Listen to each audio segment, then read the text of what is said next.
At 4:18, on a Friday afternoon, I heard children screaming from inside the HOA pool. Not laughing, not splashing, screaming. I ran toward the fence and saw 3 kids coughing beside the deep end, their faces red, towels over their mouths, while a yellow-green chemical haze drifted low across the water. The chlorine pump room door was open. The alarm light above it was flashing, and the only exit gate near the back of the pool deck was chained shut from the outside. A steel chain, a brass padlock, an HOA sign zip-tied to the bars. Exit closed. Resident safety policy. Resident safety. There were children trapped behind it. One little girl was banging on the gate with both hands, crying so hard she could barely breathe. Her brother was trying to lift the latch, but the chain would not move.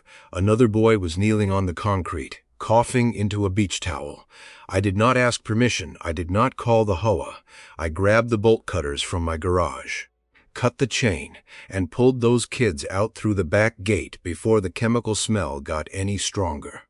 By the time the fire department arrived, the pool deck was evacuated. By the time the health inspector arrived, the chlorine system was shut down, and by Monday morning, the HOA sent me a violation notice for destruction of community property, unauthorized access interference, and creating panic during a pool operations issue. A pool operations issue. That was what they called a chemical leak with children trapped behind a locked exit. Then the HOA's attorney demanded $14,200 from me for the damaged gate chain, emergency service fees, reputation harm, and disruption of recreational facilities. They locked kids inside a chlorine cloud. I cut one chain and they wanted me to pay them. That was the moment my anger became very quiet, because the HOA had made one mistake they did not know about. My backyard camera faced the pool fence. It had caught the maintenance chair locking that exit gate 2 days earlier. It caught the pool contractor warning him not to do it. And it caught the HOA president saying, "If we leave that gate open, non-residents sneak in. Lock it until inspection season." Inspection season. 3 weeks later, the county health inspector would stand in a packed clubhouse with my camera footage, emergency call logs, pool code records, parent statements, maintenance invoices, and the HOA's own emails. She would read the exit requirements out loud. The pool would be closed. The board president would resign. The HOA would withdraw every fine against me, and their secret gate policy would cost them $221,000 in penalties, insurance claims, medical bills, code upgrades, legal fees, and settlement payments to the families. But that afternoon, standing barefoot on hot concrete while a child coughed into my shirt and the chlorine alarm kept flashing behind us, all I knew was this: the HOA had locked the emergency exit and then blamed the person who opened it. I never wanted to live next to the pool.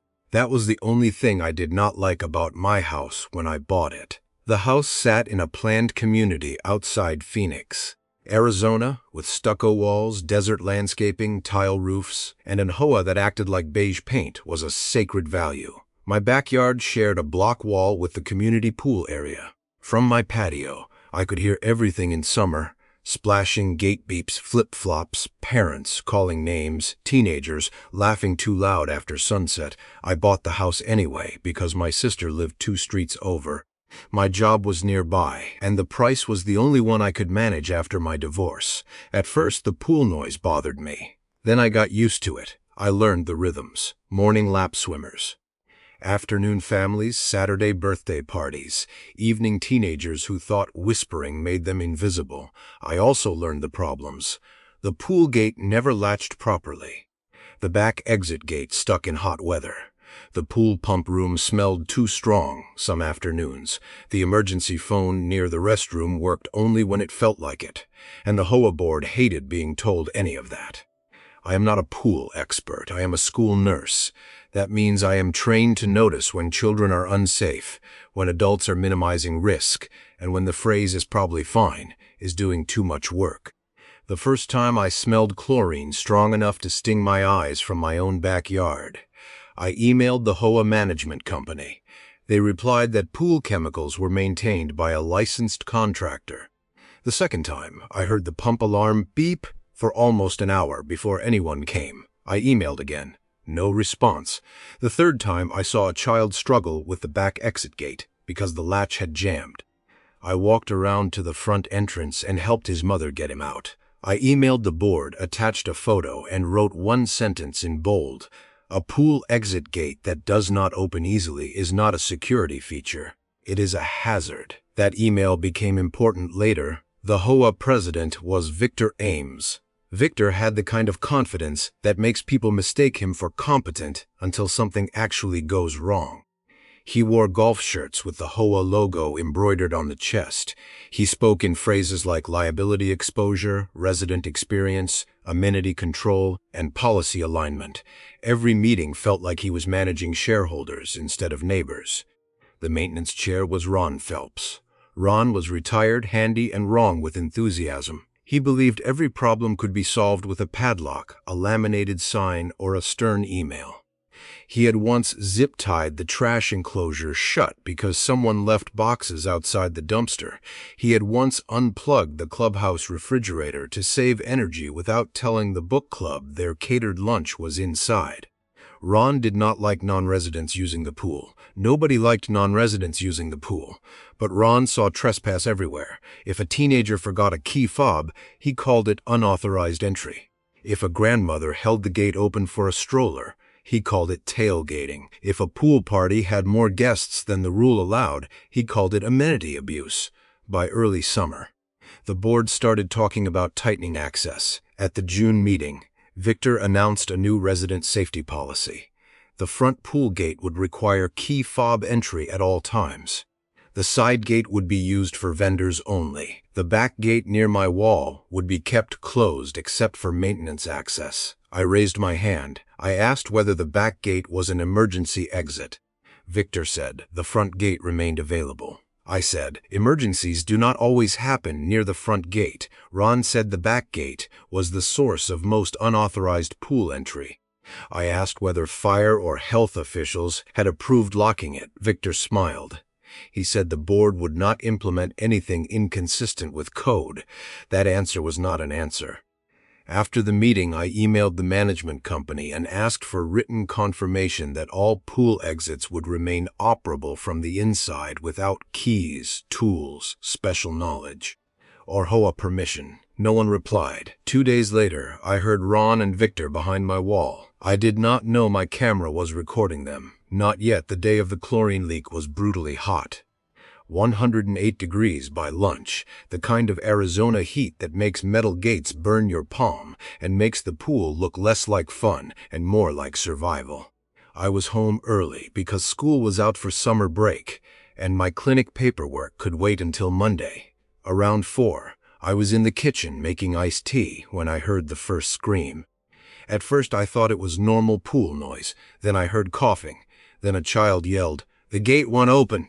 That sentence moved me faster than thought.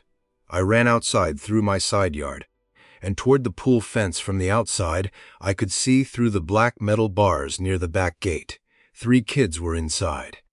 The youngest looked about 7, the oldest maybe 12. The air over the water looked wrong, not thick like smoke, but hazy near the surface, with a chemical shimmer that made my eyes sting even from outside the fence. The pump room door stood open. A warning light flashed red above the equipment panel. The kids were trying to get out through the back gate because it was closest, but the gate was chained shut from the outside. I yelled for them to back up. Then I ran to my garage. I kept bolt cutters there because after my divorce, my father had insisted every woman should own 3 things: a flashlight, a drill, and something that could cut a lock in an emergency. I came back, wedged the jaws around the chain, and cut it on the second try. The gate swung open. The little girl stumbled into me first. She was coughing so hard she could not speak. Her brother followed, pulling the third boy by the arm. I got them away from the fence into my side yard and made them sit near the hose while I called 911. Their mother arrived, seconds later from the front entrance, frantic and barefoot. She had been trying to get through the main gate, but the key fob reader was not working. Another parent had called the emergency number posted by the restroom and gotten voicemail at a pool with a chemical alarm flashing. The fire department arrived first. They cleared the pool deck, shut the pump room door, and told everyone to move upwind, one firefighter asked. Who had cut the chain? I said. I did. He looked at the kids, then at the locked gate, and said, good. That was the only approval I needed. The county health department arrived later that evening. An inspector named Dana Morales took photos of the gate, the chain, the pump room, the chemical storage area, the alarm panel, and the posted pool rules. She asked whether the back gate had been locked when the children tried to leave. 3 parents said yes. The kids said yes. I said yes. Ron Phelps arrived halfway through the inspection wearing a sun hat and indignation, he said. The back gate was not a primary exit. Dana asked if it was marked as an exit on the pool plan. Ron said he would have to check. Dana said she would check.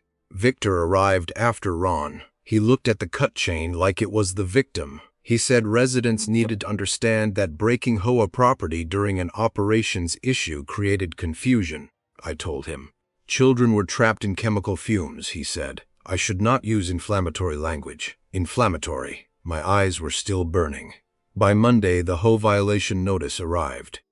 Destruction of community property, unauthorized interference with pool access controls, creating panic among residents, misrepresentation of a maintenance issue as a safety hazard. Possible fines after 10 days. They also suspended my pool privileges.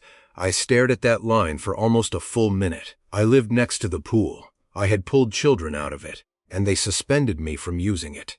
Then the attorney letter came. 14200. Gate chain replacement. Padlock replacement, emergency vendor response, administrative disruption, reputation harm, legal review, pool closure impact.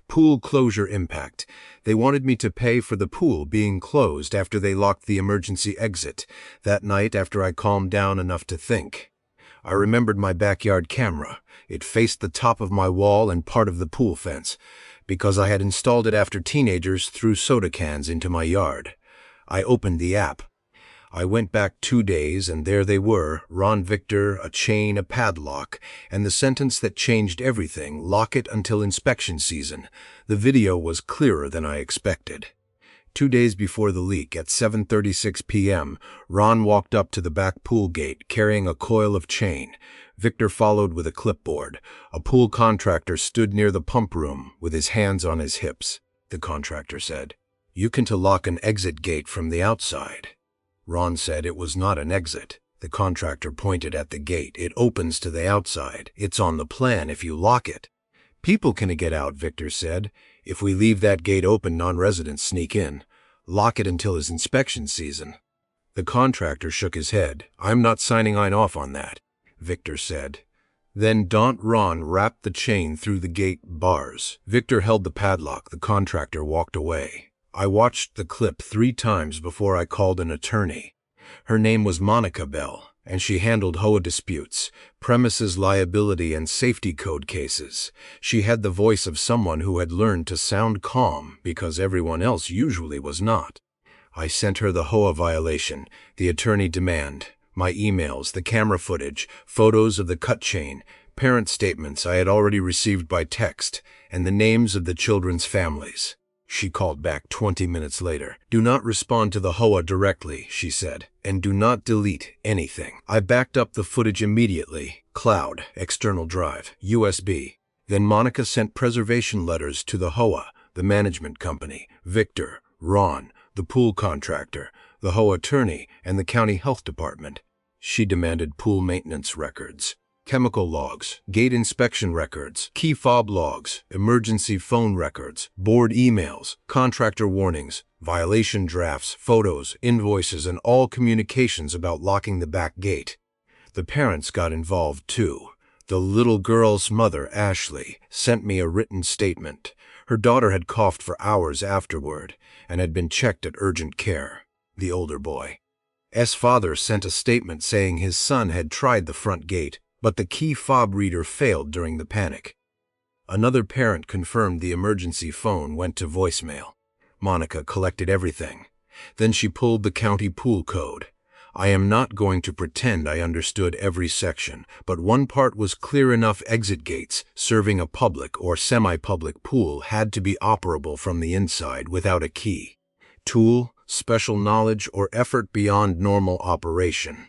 Emergency exits could not be chained or padlocked in a way that prevented egress. Pool equipment rooms with chemical systems had to be maintained and alarms addressed according to code. Without a key, without a tool, without special knowledge, the kids had needed bolt cutters. That was not normal operation. Donna Morales, the health inspector, returned the next morning with another official from the county. She posted a closure notice on the pool gate, pending investigation. Then she inspected the pump room. The chlorine issue, according to the preliminary review, came from a feed line malfunction and poor ventilation in the equipment room. The chemical event itself was serious but manageable. The greater danger was that the children could not leave through the nearest exit because the gate was chained shut. Dana said that in front of Ron, he looked personally offended by physics. Then the pool contractor produced an email. He had warned the HOA before, not once, 3 times. First email: back gate should not be chained. It is shown as an egress point on the pool layout. Second email: if access control is needed, install approved panic hardware or alarmed exit hardware. Do not padlock from outside. Third email, sent the morning before the leak. I will not certify the gate configuration if the chain remains. Victor replied, we are managing resident access internally. Please focus on chemical system maintenance. Focus on chemical system maintenance. They had ignored both things. The chemical system failed. The gate stayed locked, and children paid the price. The legal twist was not complicated. The HOA kept calling the chain access control. The county called it blocked egress. Those words mattered. Access control is about who gets in. Egress is about who gets out. Victor had spent months obsessing over who might sneak into the pool. He had not cared enough about whether children could escape it. Donna's report made that painfully clear. The back gate appeared on the county-approved pool layout as an emergency egress point. The gate swing, location, and exit path were part of the pool enclosure design. Any change that prevented use of the exit required review and approval. A chain and padlock installed from the outside did not meet code. Then Monica got the emails from the management company. That was when the board story collapsed. 3 weeks before the leak, Ron emailed Victor. The back gate is how non-residents get in. I can chain it for now and remove before any county walkthrough. Victor replied, do it. We need to show residents we are serious about security. The property manager responded, please note that locking any pool exit may create code concerns. Recommend confirming with county health before chaining. Victor answered, noted, we are not asking for county involvement unless necessary. Unless necessary. Children coughing behind a locked gate apparently had not been part of his planning. Then came another email from Ron. After I cut the chain, she destroyed the lock. We should cite her immediately before parents start blaming the board. Before parents start blaming the board. That sentence did more damage than the broken chain, because it showed why they fined me so fast. Not because I was wrong, because I was inconvenient. Monica updated the demand response. She denied every claim. She demanded withdrawal of the violation, withdrawal of the 14,200 demand, preservation of all pool and gate records, reimbursement for my legal costs, public correction of the false narrative, and confirmation that no resident would be punished for assisting in an emergency evacuation. She also notified the families that they might have claims. I did not ask for that, but Monica said the children were the real victims. She was right. The HOA's attorney tried to argue that I had alternatives. I could have called 911. I could have waited for emergency responders. I could have used the front gate. Monica answered with the timeline. Children coughing, chemical haze present, front gate reader malfunctioning, emergency phone voicemail, back gate chained, bolt cutters used, children removed before responders arrived. Then she wrote one sentence I still remember.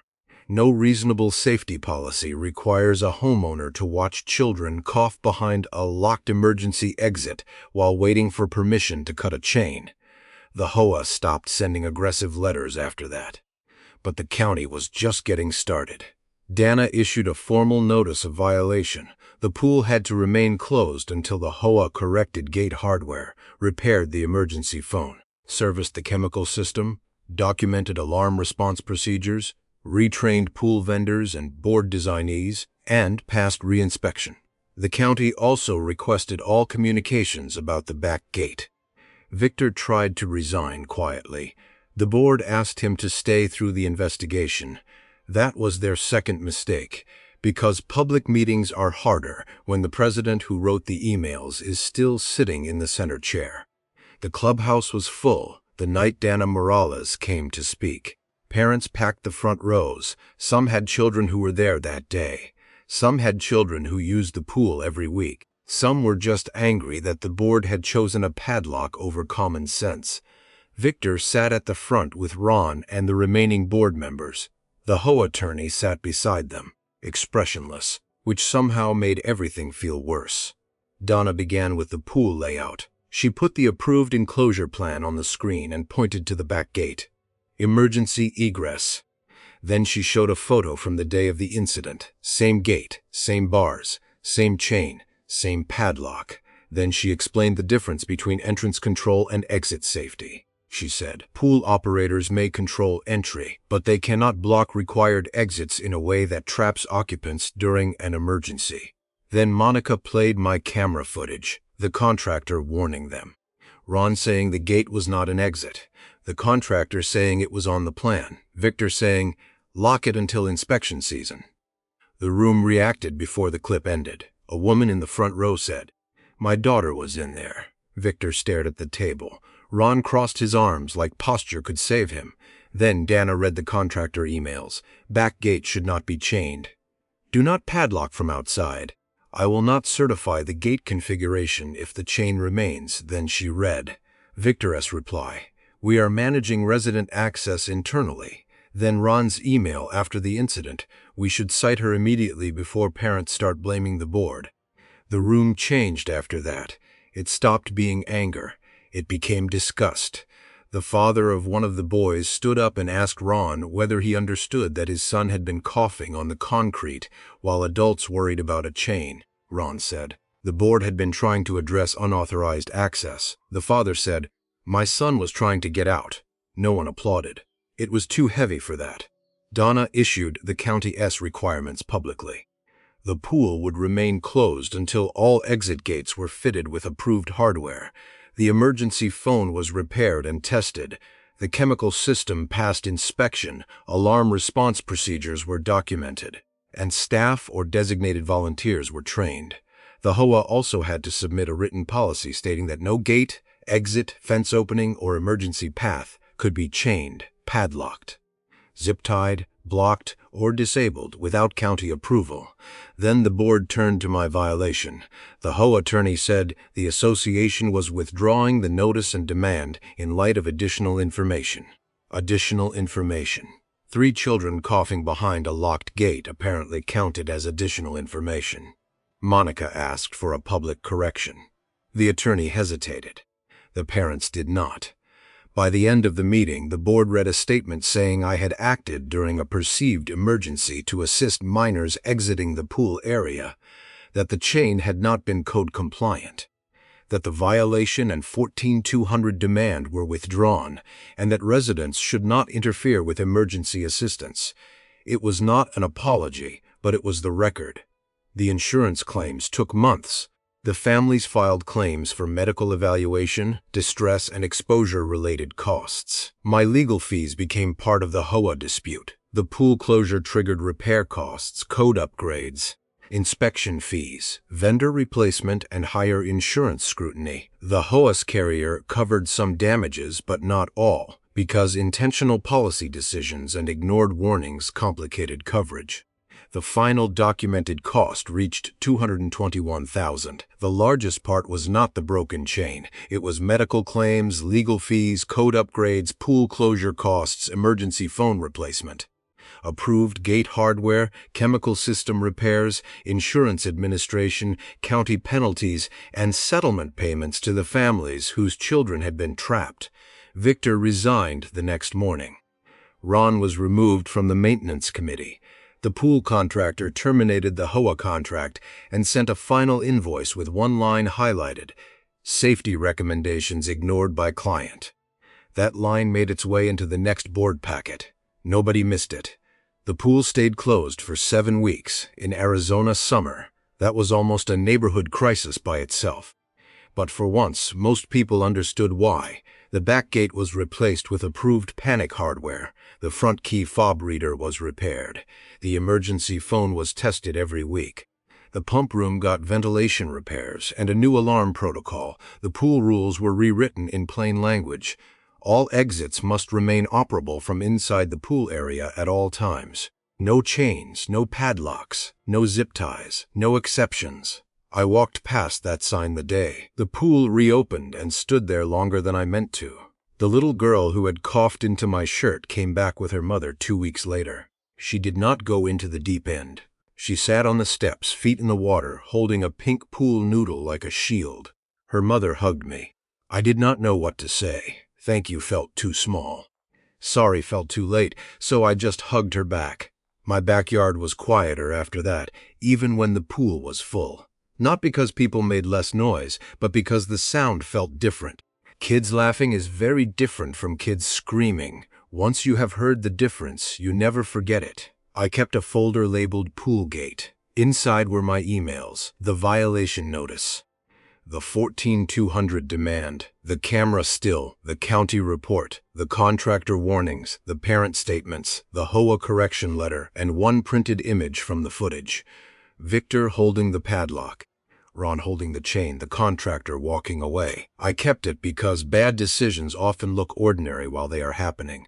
A chain, a lock, a sign, a policy, a board vote, a phrase like resident safety.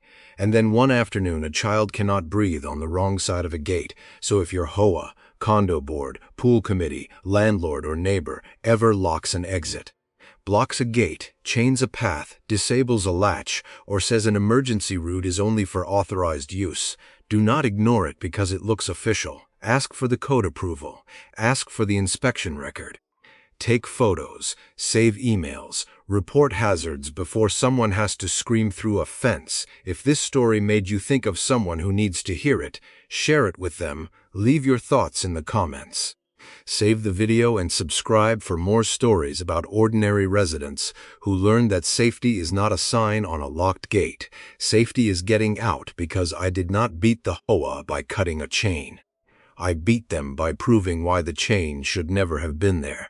And every time I hear that back gate click open now, smooth and easy from the inside, I think about the sound it made that day when the lock finally broke.